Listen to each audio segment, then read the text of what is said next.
Hey everyone, it's K-Red, and this week's pattern is called 3 loops 6. Super cute.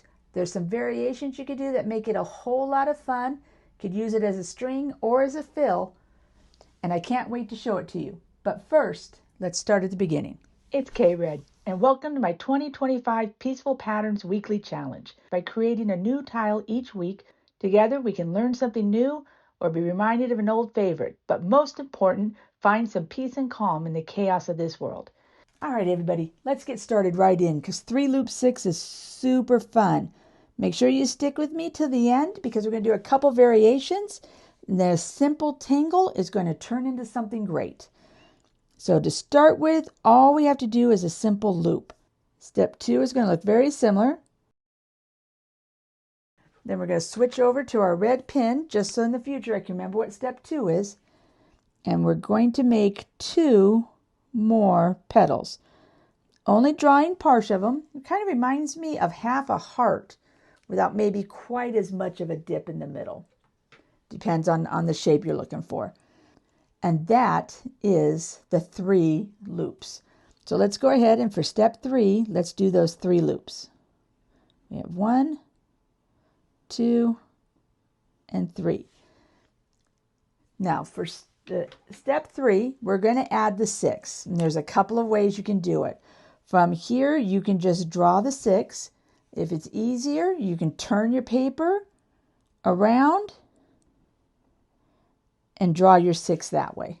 Whatever is more comfortable for you and your pen. And that is 3 loop 6. The best tangles are the simple ones that when put together create the greatest of designs. So we're going to do it one more time. And that time I just did it off the stem rather than turning my paper. As far as shading goes, it's really going to depend on the variation you're doing or how you're using this in your project. If I was just using this as like a free, individual, isolated tangle, maybe it's a whole bunch of them filling a section, or maybe you have like a row of them dancing around a paper. I would come in probably and just do a little bit of shading on the outside of each petal, so it'll look like one is going under another. I might put a little bit underneath this to try to help that pop up a little bit. But the other thing I like is if you take your pen, and sometimes it can help if you go down to a smaller size nib or a smaller size tip, can help. But from the bottom, in real soft, light strokes, just go ahead and just pull straight up. And it gives kind of like a little stem on the bottom, and I like that. I like how it gives that foundation to it. And that is 3 loop 6. But I promised you some variations, so let's go ahead and get started on those. All right, so the first variation we're going to do is probably my favorite. I absolutely love it. And what you're doing is you're going to do that full pattern, right? So I'm going to come over just a little bit to the right because the next variation is going to be a string, and I'll probably go across the bottom. So I'm okay coming over here to the middle a little bit. And I'm going to do my first loop. Now I can decide which side I want to go on to. I'm right-handed, which is probably why it's just a little more comfortable for me to do it this way. So that's what I'm going to do. And then I'm going to go ahead and give myself my 6. I love the 6 when it has like a little solid on it. I tend to do that a lot. But you could certainly leave that open. You can make it less flourish, whatever's comfortable for you. So then I'm going to turn my paper completely around.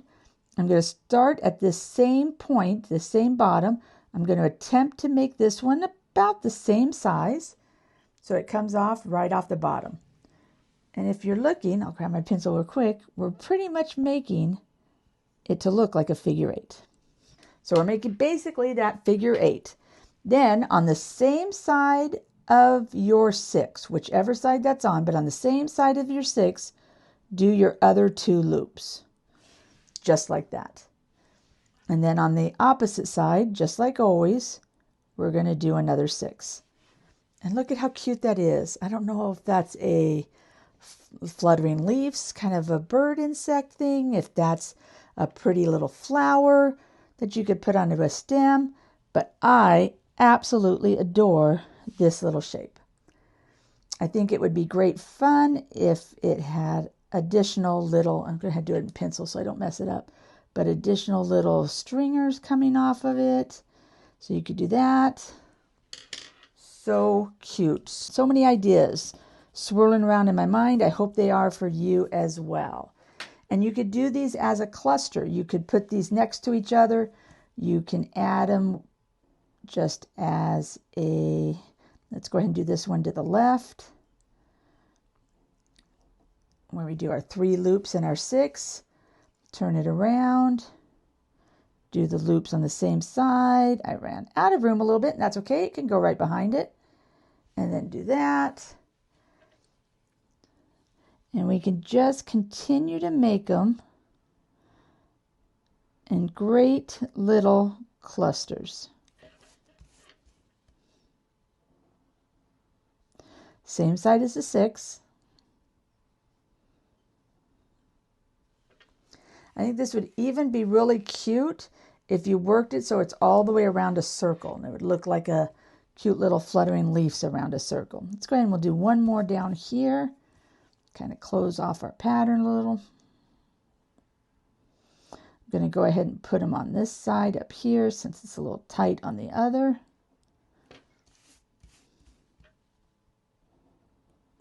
Same side.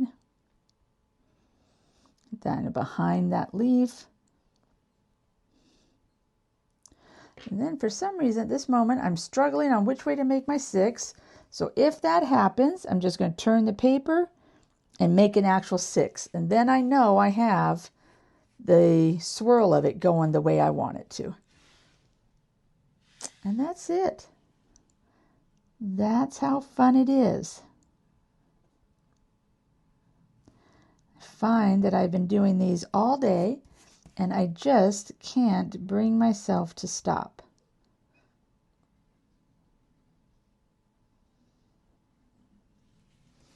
So that will give me the prompt for the future, give me the idea of how I want to handle them. I can decide if I want a nice solid in the middle and make it definitely look more like a petal or more like a flower, or if I want it to still look more just like a string. So speaking of strings, this is variation, we're going to call it variation 1. Let's go ahead and over here do a variation number 2. And on this one, we are going to make a string. And we're going to try to make our string go into a backwards L. I like to sometimes give myself a little bit of a pencil cheat just to try to help me stay on lines.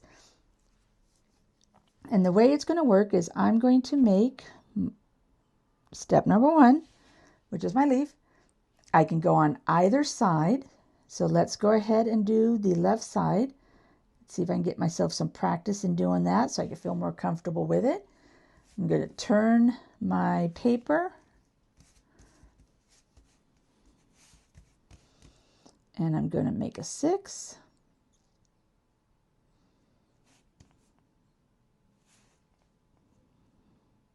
All of a sudden I can't remember how to make a 6. There we go. And that's going to be 1. And then we're going to come down, and that's why I gave myself my line, just so I could, obviously it's not perfect, but just to help me visually have a step. And then going down, we're going to make them all going the same way, so we can see what that looks like. Let's do another one here. 3 loops and a 6. I have found that sometimes I do struggle when I'm doing it as a string to get that first loop to be done well. So I just keep practicing it and working on it. So now I'm coming down to the L. Now on tanglepatterns.com, it doesn't really, show a way of how to do that. But what I'm going to do is I'm just going to follow this line and I'm going to do a loop that just touches up to that. I'm going to want my 6 to be on the side of this, so that's less crowded. So on here, I'm going to the right, and then I'm going to make my 6. And that's how I do my curves. I don't know. There's many ways to do it, but that's the way I'm doing it. So now following down this line, I'm going to go ahead and go back up, step 1, and this time I'm going to put my petals on the opposite side, or my loops on the opposite side, and my 6 to the right. And we just keep going. I'm going to alternate sides again, and the 6 on the left. Keep going. We had the loops over there, so now we're going to do the loops over here, and our 6. And this is why zentangling and doodling and tangles are the best. In a matter of seconds, you can learn a new doodle, and you can just reproduce it over and over again.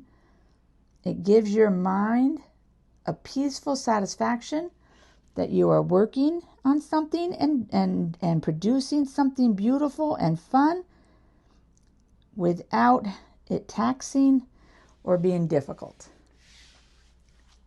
And that's the cute string. This side where it's all on one side, and this one where it's alternating.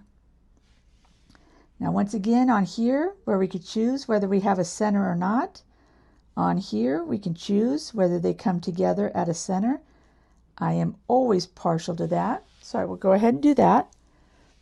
On this one, let's go ahead and add that little flourish that I like with the lines coming up. Start at the base and flick your pin up, picking it up off the page as you go.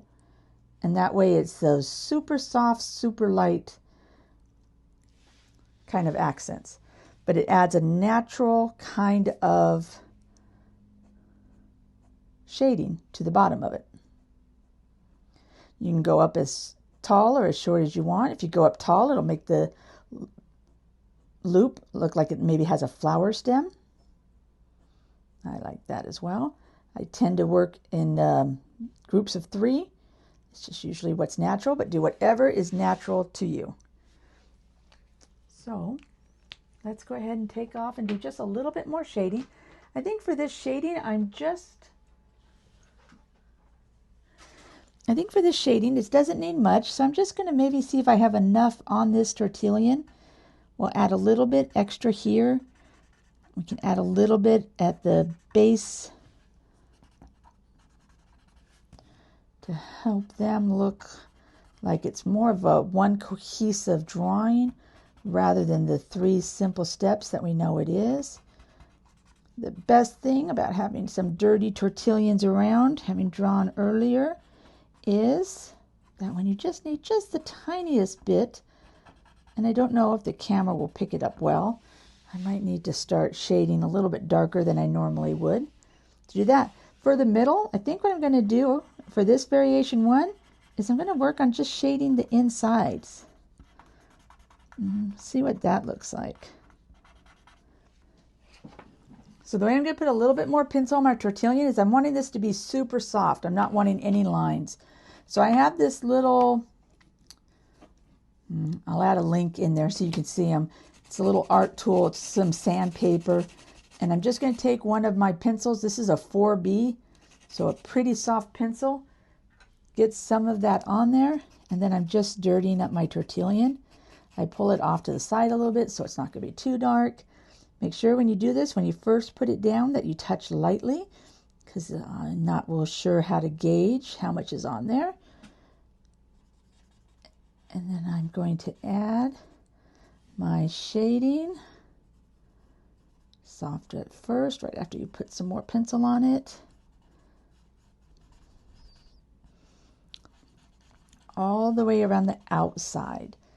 You don't always have to shade the flower. Sometimes you can just shade the paper around it and get a fun little feel, which is what I was thinking would be fun for this one.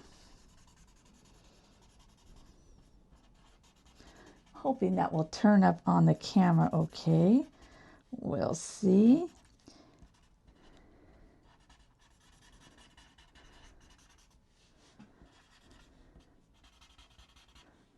And we'll go even just a tad bit darker. Touching super soft is spreading that initial around. and then coming back and blending it all in. Doing it this way is nice because you don't ever see the pencil lines, which is what I was hoping to avoid. I'll round that out a little bit so it's not quite so off to the center. So there we go. Let's fill out the back of the card. I am absolutely and totally in love with this pattern. And it is called 3 Loop 6. It is by Mina. And I apologize in advance, but I think it's, well, I don't know how to say it. Seo? She is a CZT. That is super cool. TanglePatterns.com is where I found it. If you don't know me, my name is K-Red. I am not a CZT. I am just a normal, average, everyday person who has a stressful job. I am a negotiator, and I like to come home, learn to tangle, and take some relaxation. Each week I make a new peaceful pattern that allows me to learn something new each week. Started this channel a little over a year ago.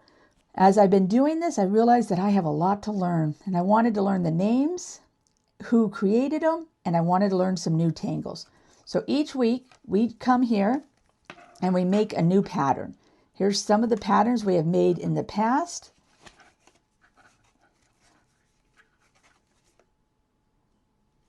Some of them are well known, some of them are not. Some are official Zentangle patterns. I am not a CZT. I do confess the CZT school is just a little out of my budget. But that does not stop me from learning from many other CZTs, just like Mina, and being able to take advantage of their experiences and their knowledge. So I appreciate you all joining me. Please check out some of these other videos that will be popping up right here. Let me know if you have any questions. I'd love to see how you use this pattern this week. And come back next week where we do another brand new pattern. Be safe. Bye-bye.